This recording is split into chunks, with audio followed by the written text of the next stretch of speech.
Olá, hoje no Reflexões vamos falar sobre um documentário muito importante que foi lançado recentemente pelo Fernando Prati, que é um ambientalista, agrônomo e foi editor da revista Trilhas, uma revista que por muito tempo circulou como a única revista ambiental aqui do nosso estado.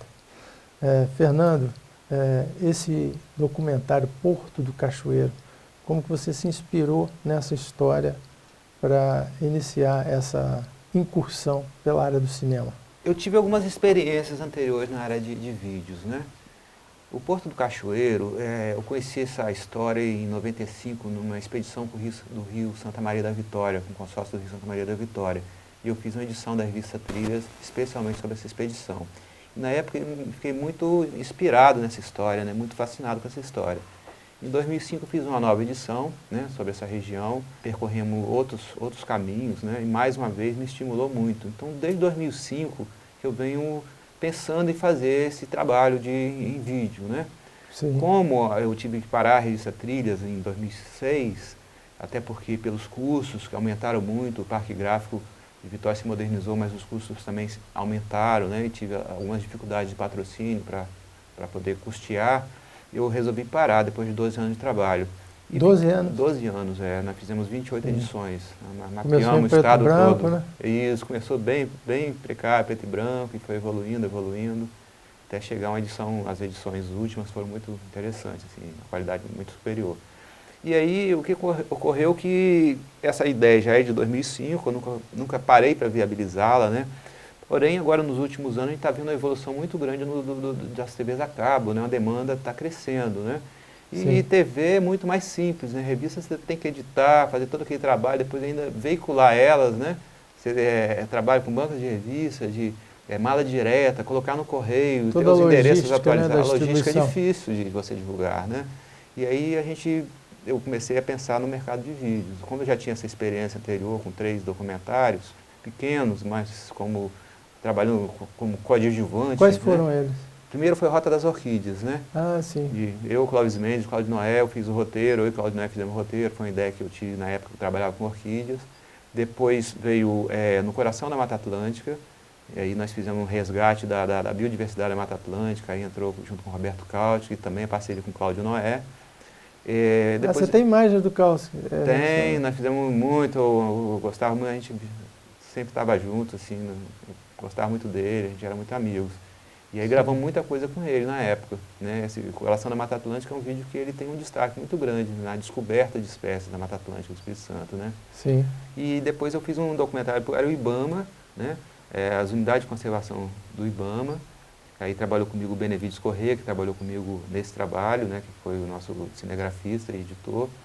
E aí a gente conseguiu fazer um trabalho legal, em curto prazo de tempo, acho que, se não me engano, 8 ou 10 dias, fizemos um documentário muito legal. Percorremos todas as unidades de conservação do IBAMA, né, documentando o que tinha lá, os investimentos estavam sendo feitos. E aí, com essa experiência, eu resolvi, neste ano, no ano de 2013, fazer um projeto de captação de recursos para esse documentário Porto do Cachoeiro. E consegui aprovar na Lei Rubem Braga, né? E imediatamente, assim, após sair... Aqui em Vitória, Aqui né? em Vitória, na Prefeitura de Vitória, que tem a Lei Rubem Braga, né? Sim. E é um concurso, de incentivo à cultura. Isso, é um concurso assim, bastante interessante, que anos que está aí patrocinando a arte, a cultura, né? E quando a gente aprovou, a gente recebeu um telefonema da Arcelor, né, que tinha interesse em patrocinar o projeto. A Arcelor já patrocinava a revista Trilhas, era anunciante da revista Trilhas, desde o início, né? Da primeira edição, e sempre foi parceira. E aí a gente conseguiu viabilizar através de um recurso pequeno, né, que daria para dar o pontapé inicial, né? O que nós fizemos? Começamos a trabalhar em campo, né? E aí para fazer o roteiro, e aí verificamos que isso era muito mais rica. Mais complexo. Né? Nós fomos descobrindo muita coisa, à medida que a gente andava, mais coisas a gente descobria, uma riqueza muito grande de informações, paisagens, né, de culturas. A gente conhece a nossa cultura muito pouco, né? A gente quer dizer, tem alguns trechos, algumas áreas do nosso estado que não tem ainda uma exploração histórica muito bem estruturada, né? O documentário é uma surpresa até para os capixabas, né? Eu vi que muita gente não conhece essa história, muita gente mesmo, né? Nós temos muita riqueza cultural aqui, muita riqueza histórica, muita riqueza de diversidade étnica, né? Biológica e muito pouco assim focada, né? A gente não divulga isso. No caso da nossa história, eu vi essa história da colonização da bacia hidrográfica do Rio Santa Maria da Vitória, uma das coisas mais assim curiosas que eu conheci aqui no estado. Foi um projeto que partiu de Dom Pedro II, né? Final da escravidão, já com a lei do ventre livre publicada, com a proibição de tráfico de escravos no Brasil, Dom Pedro já previu a carência de mão de obra aqui no Brasil, né? Então Sim. ele passou a articular estratégias de colonizar novas áreas no Brasil. Trazendo imigrantes. Trazer mão de obra, mas também ampliar as áreas de colonização, né? Porque a cana demandava muita mão de obra na época e tal. Tinha alguns fatores que precisava disso. E aí, essa articulação dele no Espírito Santo, esse planejamento dele, foi através da hidrovia do Rio Santa Maria da Vitória. Tinha um porto de Vitória, né? Que era praticamente o único, ele, São Mateus, e as regiões serranas ainda virgens, né? De Santa Leopoldina para frente, tudo virgem, não tinha nem estradas, caminhos e tal. Matas densas. Massas densas e tal. E já existia uma navegação precária pelo rio, Santa Maria. E aí ele bolou esse projeto, vamos colonizar através do rio, vamos fazer a hidrovia do Santa Maria, diretamente conectada com o Porto de Vitória. Daí o Porto do Cachoeiro.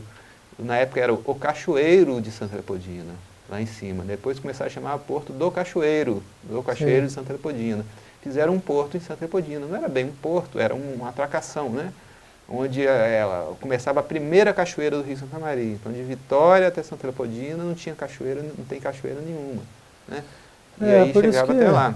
Inclusive tinha uma rota imperial, né? Que passava por Domingos Martins, né? Isso, a rota imperial passa por Santa Leopoldina também. Ela passa pelo Vale da Bragança. Nós apresentamos ela também no documentário. E a gente não tem isso bem demarcado aqui no estado, né, do Espírito Santo. Olha, a demarcação foi feita, tem placas ao longo do caminho, né? Eu acho que faltava ao Espírito Santo abraçar mais esse projeto, em termos de incorporar ele mais ao seu planejamento turístico, né? Porque você vai em Minas Gerais, isso está bem mais demarcado. Isso. Melhor demarcado. Nós temos na demarcação, nós passamos ao longo da estrada de Bragança, tem marcos com detalhamento do trajeto e tal, com algumas coisas, dizeres assim, importantes. Nós inclusive apresentamos, mas ainda eu vejo que o Estado não está falando sobre esse assunto, não está não está divulgando essa rota aqui. É um potencial turístico que merece ser evidenciado, né? Almir, a gente viu o seguinte, dentro desse roteiro que nós fizemos, nós estamos pegando de Vitória, né, chegada dos imigrantes de Vitória, estamos subindo o Rio Santa Maria, né, passando pelo Manguezal de Vitória, que é uma paisagem também muito bonita, desconhecida até da própria população daqui da cidade. Sim. E chegamos a Santa Leopoldina e estamos percorrendo a antiga Rota dos Imigrantes. São roteiros turísticos maravilhosos, né? Carecendo de infraestrutura, né? Tem estradas, dá para andar e tal, mas, por exemplo, você chega a exemplo, patrimônio histórico de Holanda, né? A igreja de Holanda, os casarões. Você tem uma área verde no entorno, mas não tem um paisagismo, não tem um lugar para os visitantes chegarem, sentarem e contemplar aquela área e tal. Falta um trabalho. Trabalho de melhoria dessas regiões. E também da divulgação. Tem um turismo? Tem. Turismo até, nós vimos turismo até para as cachoeiras, tem muitas cachoeiras, principalmente no Vale do Mangaraí, né?